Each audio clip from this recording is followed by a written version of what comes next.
you very much for giving this opportunity. It is really difficult to speak in front of you people. Some of you like Dr. Manjunath present over here, and I think Guruji will also come when his turn came. Dr. Manjunath, I associated with Dr. Manjunath sir from my PhD study. That time I visited almost 4 or 5 times in visited that Prasanti, and I have learned many scientific techniques. Just before this session, we are talking about the scientific method that has been came out by particularly the team of experts of S. Vyasa. They invented lot of scientific method, validated scientific method, and I learned during my PhD study all those things directly from Dr. Manjunath, that time Dr. Nobi, Sherry Madam, and I also meet Guruji several times during my PhD study. So it is really difficult. They are sitting, one of them just sitting in front of me. Thank you, sir. So the topic I am going to speak on, this is basically a theoretical study that is Yoga, a mind-body medicine of Indian origin for cardiometabolic syndrome. This is very new one, very new concept. So I will be speaking on that next. I would like to start with a very basic question. That is, everybody, whoever present in this hall, we want to live healthy, but how? So that issue has been taken up by one of the oldest system, that is called the system of medicine, and they are trying to answer the question. So therefore we can call medicine is the oldest profession to address this problem and is considered to be the science of diagnosis, treatment and prevention of diseases. Nowadays we thought that medicine doesn't speak about prevention. No, they are very much concerned about the prevention approach, and they are very much associated. They give us many methods, but we people actually forgot all those things. Next. Now, if we see the history of medicine, there is a good parallelism between the development of Greek and Indian medicinal system. Next. As we all know, that great humoral theory proposed by our Ayurveda, the ancient medicinal system, and these three humor are Vata, Pitta and Kapha. I am not talking about all those things. I just take the help of traditional concept to enter into the science. Next, humoral theory in ancient Greek. They are talking about 4 humor, that is flame, blood, bile and water. Nothing different. They are in ancient Indian system. They are talking about 3 humor. However, in this ancient Greek system, they are talking about 4 humor. Next. Now, what is the key component to be considered? That the key component to be considered is that any surplus or deficiency of any one of these humors may be the cause of physical and mental disturbances. Yoga is talking about the same thing. Next. Now I would like to propose this data, that is, it is in evidence that being physically active is an important criterion for staying healthy. Why I correlate with this data is because it has been seen that today more than 80% adolescents and 27% of adults do not meet WHO's recommended level of physical activity. Very minimum recommendation is there, but we didn't able to meet that. And what is the future goal set by WHO, that is WHO's Global Action Plan on Physical Activity from 2018 to 2030 provided recommendations to help countries increase levels of physical activity within their population. That means we have to work together. It is actually a general crisis we are running in a particular situation where we have to work together. By developing and implementing dedicated comprehensive national policies to ensure safer roads for cycling and walking. Some examples also given in that policies. Accessible opportunities for active recreation where people live, work and play and on physical activity. Global target also has been said, that is global target of a 15% relative reduction in the prevalence of physical inactivity by 2030. So we have to also work together. We all know India is the developing country. There are three categories: developed country, developing country and underdeveloped country. Still we are in the category of developing country, but the developed countries, they already faced this problem 50 years ago. So they prepared their policies in USA and many of the European countries. They already developed and they started to work on this particular aspect. We, like a developing country, but one of the populated country in the world, we have to develop this. We have to work together to meet this particular challenge in near future. Next. So the work already been published.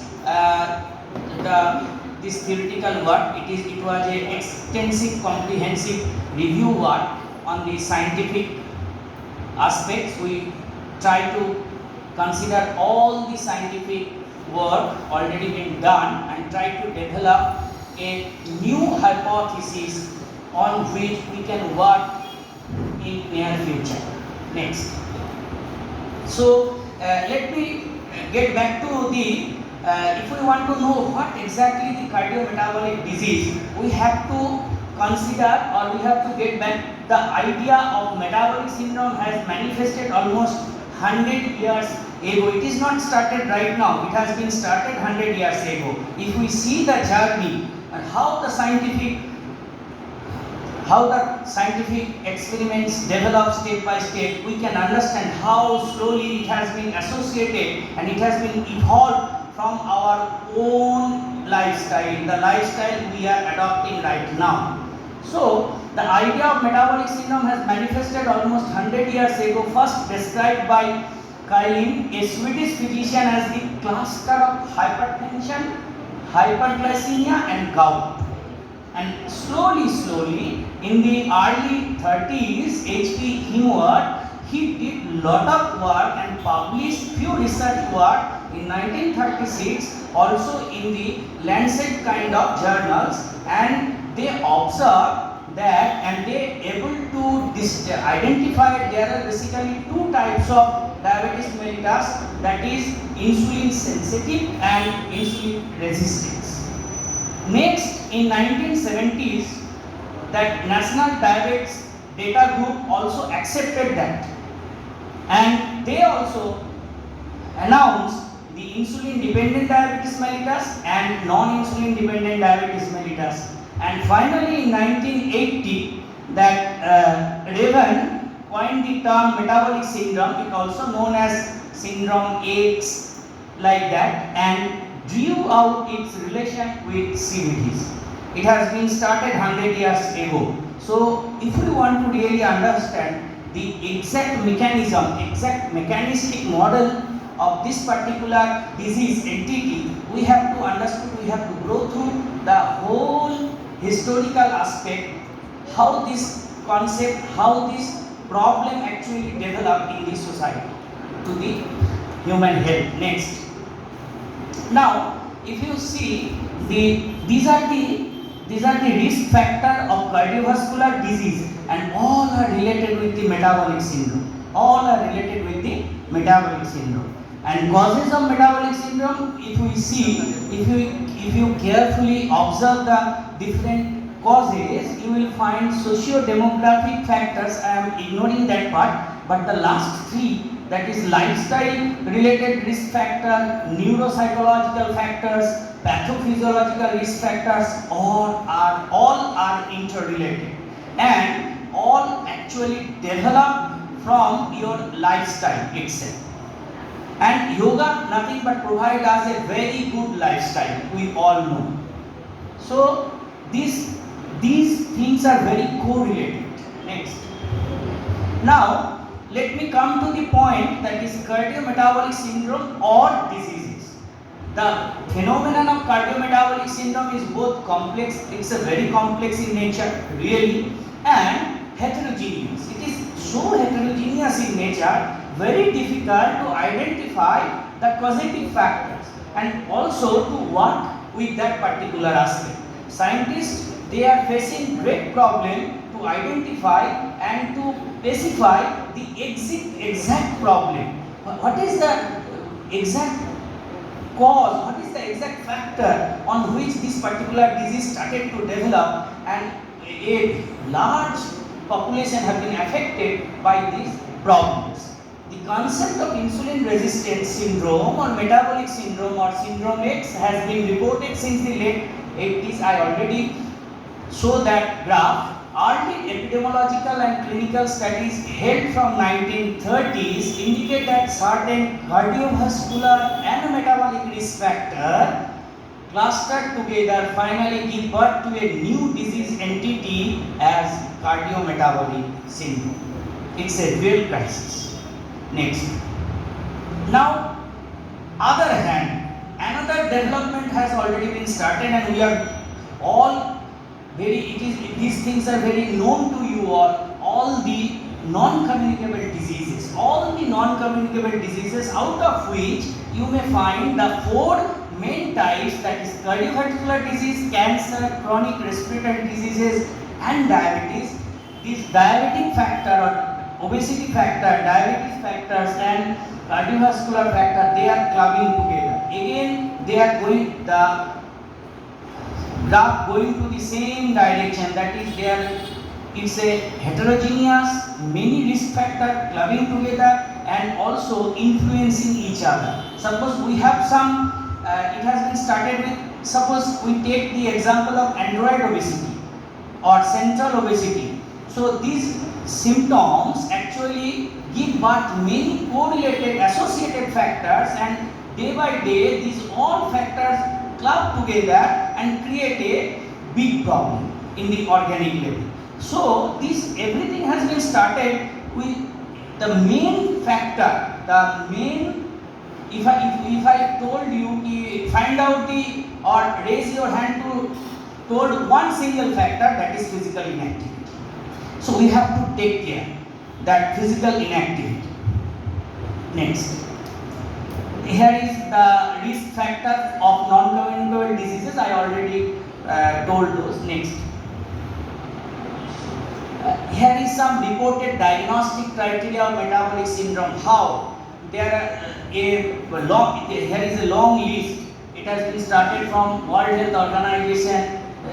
They reported in 1998 till date consensus definition incorporated IDF, and many diagnostic criteria have been developed. These are not that much concerning that in this particular gathering. Next.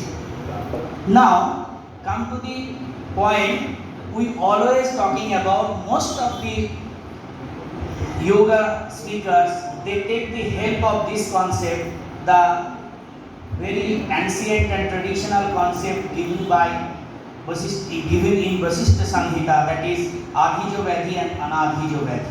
And we will try, here is the Adhi means mental agitation, that means stress, anxiety, depression, all the mental problem in the monomoy kosha, that is it actually influence our nadis. That's why it is written there, unstable nadis and haphazard flow of prana. These two together give birth some internal problem related with your digestive system. and better to say related with your metabolic system. These are under digestion condition, over digestion condition, or wrong digestion condition. And finally give birth the illness or death, that is physical illness. Next. So we have tried, after going through all the scientific evidences already been published, what already been done, we have tried to develop a yogic viewpoint in the cardiometabolic disease from psychophysiological aspect. We all know we have Guruji in the very morning, Guruji talking about this Panchakosha theory. It was live in Facebook. Little bit I was that time I am taking my breakfast and listening that one. What a wonderful explanation. Always he did the way he speak today also. So that specific concept, we all know, those who are coming from different yoga background, we all know about this Panchakosha theory. But how it has been, how this traditional concept may be correlated with the scientific concept, that is scientific exposition of yoga and cardiometabolic diseases. That is, if you see that psychic phase, there what happened? Behavioral symptoms of stress, irritability, disturbed sleep, fluctuating BP, slight hormonal changes, these are actually the symptoms started in the psychic phase, and it's percolate to the psychosomatic phase, which may be correlated with physical symptoms of stress, restlessness, hypertension, all those. And on the other side, we may correlate the psychic phase symptoms with the Vijnanamaya kosha and Monomaya kosha. Then in the second level, that psychosomatic phase, we may correlate this with the correlated to Monomaya kosha and Pranamaya kosha. And then in the somatic phase, soma means body. Okay, so when it has been percolated to the body directly, that means disturbed organ function, overweight, insulin resistance, hyperlipidemia, hyperglycemia, these are actually the exact symptoms. But interesting to note that before coming to the somatic phase, it has already been started in the psychic phase and psychosomatic phase. We have to identify early those things, and there is ample opportunity to identify it early and start working on these issues. Personally, everybody by himself can work with this to become healthy. And the organic phase, the last phase, when final disease state, that means obesity, type 2 diabetes, cardiac vascular disease leading to cardiometabolic syndrome. In that way, we have prepared this hypothetical concept that we can work in near future. We can make a synthesis between tradition and science. Next. So now, before that, I just explained the cardiometabolic syndrome. When it is called syndrome, when it is limited with some factors, but when we call it a cardiometabolic disease, when we particularly talking about a particular disease. Here, I have taken up only 3 diseases here, that is yoga and obesity. That is yoga and obesity. If you see, I have just, if we able to manage body weight, BMR, basal metabolic rate, leptin, very important identified hormone for obesity, and these, if we able to, by practicing regular yoga and all those things, all the other exercise, modules also. There are Vyamas also prescribed by Ayurveda. If we able to prepare a good schedule for myself, considering yogic concept and Vyama concept, we may able to increase the level of ghrelin and adiponectin. Adiponectin is identified is one of the important hormone which is also responsible for food behavior. That means whenever we are taking some sattvic diet, that we are trying to setting our food behavior cycle by choosing the sattvic diet.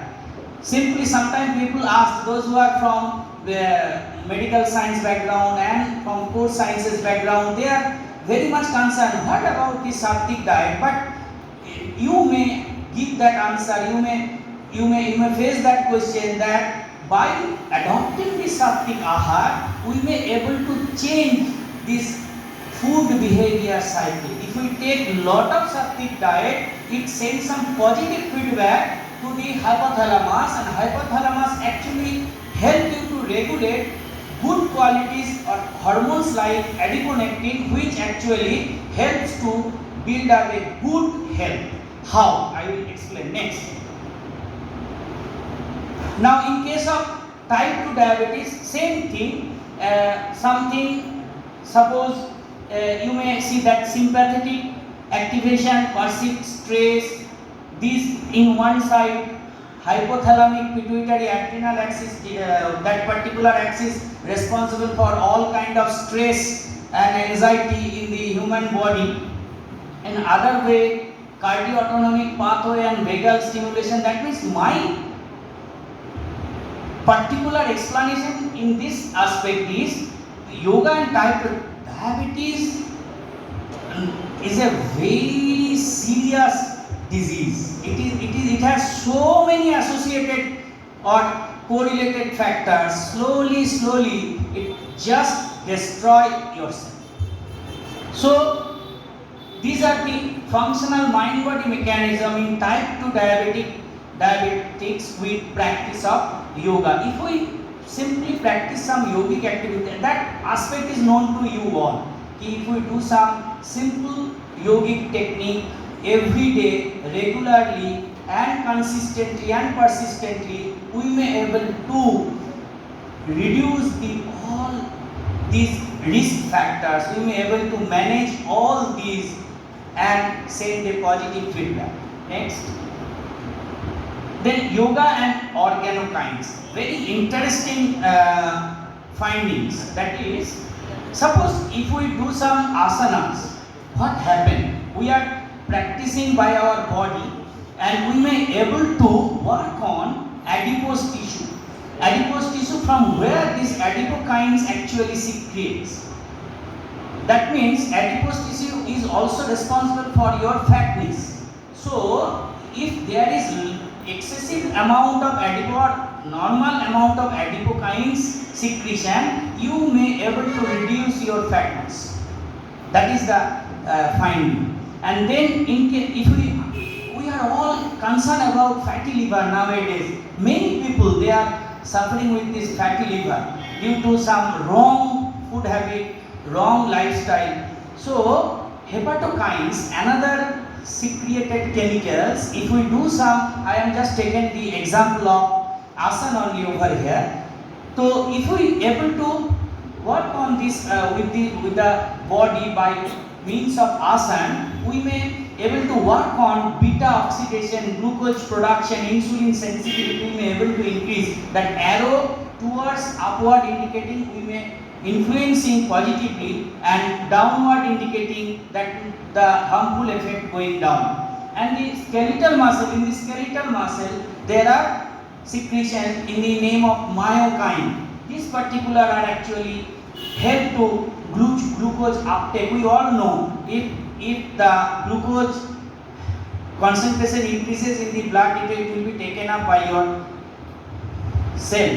How? That proper secretion or balanced secretion of myokine may help to take up this extra glucose in the blood.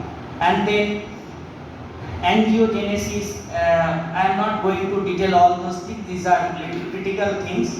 So the simple thing is that if we simply do some asana, Surya Namaskar, some Sukshma Vyam practices, we may able to work on the whole body and we may able to influence the function of adipokines, hepatokines, myokines, etc. Next. Now, the mechanistic model. What is the mechanism behind? By the practicing of those yogic interventions, actually able to work on this vagal nerve stimulation. This is the identified, established mechanism have been taken up by the yoga therapist also. We have to work on vagal nerve stimulation. That means we may able to create a balance between sympathetic domain and parasympathetic domain. That is the mechanistic model, that is the established mechanism already known to us. Next. Now, prophylactic role of yoga for better cardiometabolic health. Here I am proposing all the intervention, like started from the physical body, taken care of physical body by asana, by Surya Namaskar, by Sukshma Vyama, Sikhalikarana practices. All these are actually talking about the whole body. And if you see, the psychophysiological advantages of asana are based on the following 5 principles. I have gone through many scientific evidences of asana and it actually proposed us these 5 principles. The use of gravity. Whenever we are doing some asana, we are simply just using the gravitational force, and you will find there are many asana like the inverted posture such as handstand, shoulder stand. Just a minute.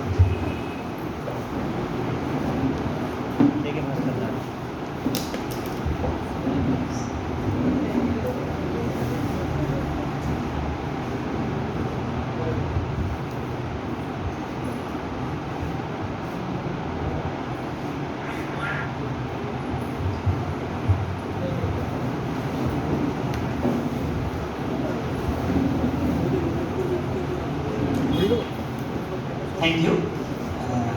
Pranam Guruji. So I was talking about the if you see, these 5 principles are very much and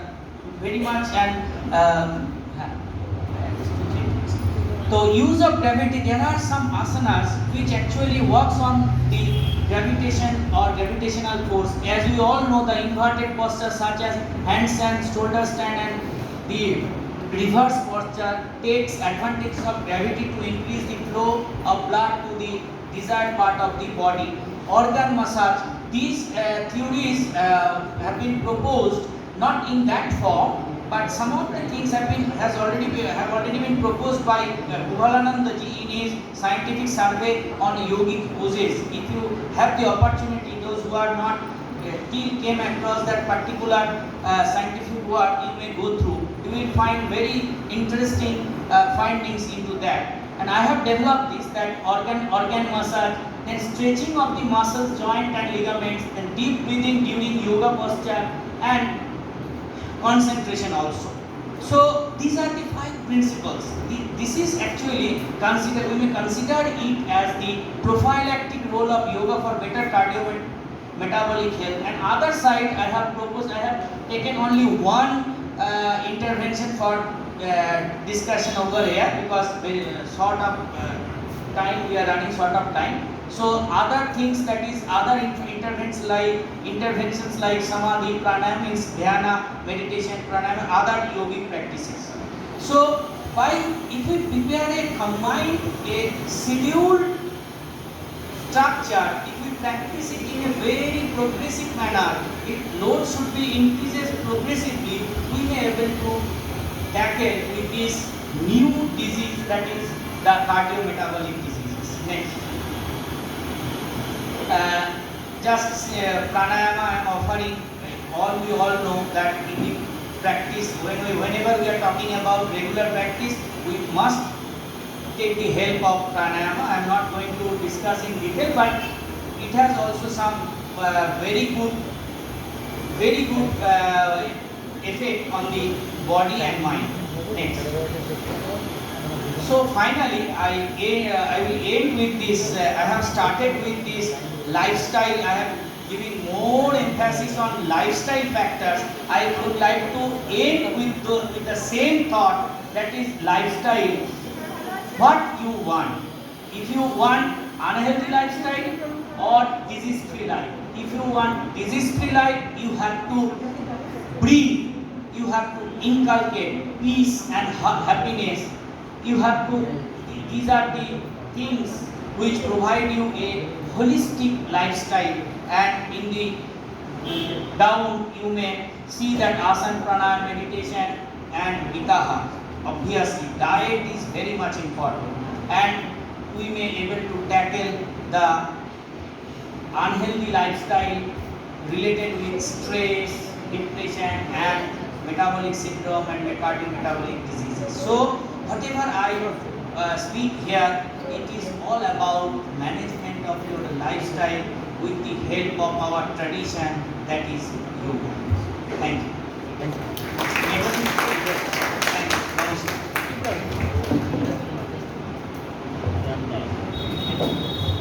Thank you, Dr. Sridhar Chatterjee. Sridhar, myself, all together we are trying to develop not only yoga diploma we are running there in Jadavpur University. Mostly people will be knowing about Jadavpur University with agitations, ladke lenge, ladai chai, all these political issues, but it's not like that. Jadavpur University also doing lot of good things, and in that Jadavpur University Department of Physical Education under Dr. Sridhar Chatterjee's leadership, we are doing lot of things. The beautiful research lab also is established just last year, 3-4 years, he is running various kind of research, but now it is going to be very big kind of activities, all BMI, BMR, all kind of research equipment also brought there, and there are many PhD scholars, among them you are here, they are also working on it, and we have a very big vision that Jadavpur University will take yoga research in a further to another extent, and we must thank Sridhar that he has taken that initiative in Jadavpur University like place and taken many challenges to come forward and take yoga research into another stream. Thank you, Sridhar, for coming here.